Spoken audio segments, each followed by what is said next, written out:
هیله کوم افغان ټیکنیکل ټیپس هنر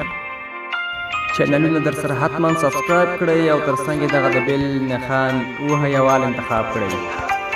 تر څو زموږ هره یوه نوې ویډیو ته تاسې پر وخت کې هیلې مې ومنئ ملګرو په دې هیله چې ټول به راته روغ او جوړ او د صحت جامې به مو پر تن وي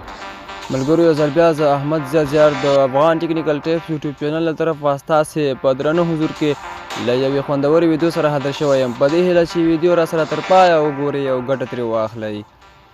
دوستانو زموږ نننۍ ویډیو په دې اړه ده چې څنګه کولی شو یوه آی ډي په مکمله توګه ختمه کړو هغه که د بل چا وي یا موږ ته مزاحمت کوي یا زموږ پښتو دین اسلام ته مزاحمت کوي نو تاسې کولی شئ چې هغه آی ډي د ټول عمر لپاره ورته ورختمه کړئ تر څو زموږ د دین حفاظت وشي نو دوستانو دغه ویډیو د هک په هکله تاسې مکلف یې چې له دې څخه سالمه ګټه پورته کړئ نه چاته زیان ورسوئ نه د کوم ملګري پښتون آی ډي د ټول عمر لپاره ورته ختمه کړئ یوازې هغه کسان چې زموږ د دین سپکاوی کوي او زموږ پښتو ژبې ته زیان رسوي تاسې کولی شئ چې هغه آی ډي ورته د ټول عمر لپاره ختمه کړئ او بیا یې د آی ډي جوړولو څخه توبهګاره کړئ نو ملګرو دغه یو هنر غواړي دغه ډېر یو اسانه طریقه ده صرف په 15 ثانیو کې البته په 15 دقیقو کې د هغه آی ډي ختمه کیږي او که چېرته تاسې هم غواړئ چې زموږ سره یو بل آی ډي ده یعنې تاسې غواړئ دغه آی ډي له منځه یوسئ نو تاسې هم کولی شئ چې خپل آی ډي له منځه یوسئ که چېرته د ډیلیټ په طریقه یې نه پوهیږئ ډېره یو اسانه طریقه ده زه به اوس تاسو ته دغه طریقه در وښایم دوستانو دغه یو تصویر تاسو ته اوس د سکرین پر مخ ښکاري دوستانو تاسو همدغه تصویر ته اړتیا لرئ چې دغه تصویر به زه تاسو ته په واتساپ ټلیګرام چینل کې خپور کړم او که چېرته تاسې واتساپ او ټلیګرام چینل ته زموږ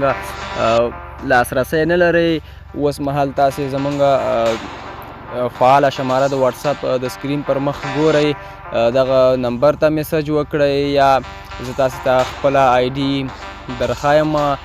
هلته میسنجر کې راته میسج وکړئ زه به تاسې ته دغه تصویر در ولېږم کله چې ملګرو دغه تصویر تاسې پیدا کړ نو بیا تاسې چې غواړئ د چا آی ډي له منځه یوسئ هغه ته میسج وکړئ وایي دغه تصویر ته په خپل پروفایل باندې ولګوه کله چې دغه تصویر هغه نفر په پروفایل باندې ولګوه نو په 15 دقیقو کې به ورته هغه آی ډي له منځه یوسي نو صرف همدغه هنر غواړي دغه طریقه تاسې وکړئ 100% زه تاسې ته ضمانت درکوم چې تاسې کولی شئ په همدغه طریقه یو آی ډي له منځه یوسئ دوستانو دغه زما آی ډي ده کله چې د فیسبوک سرچ ته راغلی دلته به په انګلیش کې ورته ولیکئ احمد زیار کله مو چې دغه نوم ولیکه بیا به یې سرچ کړئ نو همدغه زما آی ډي ده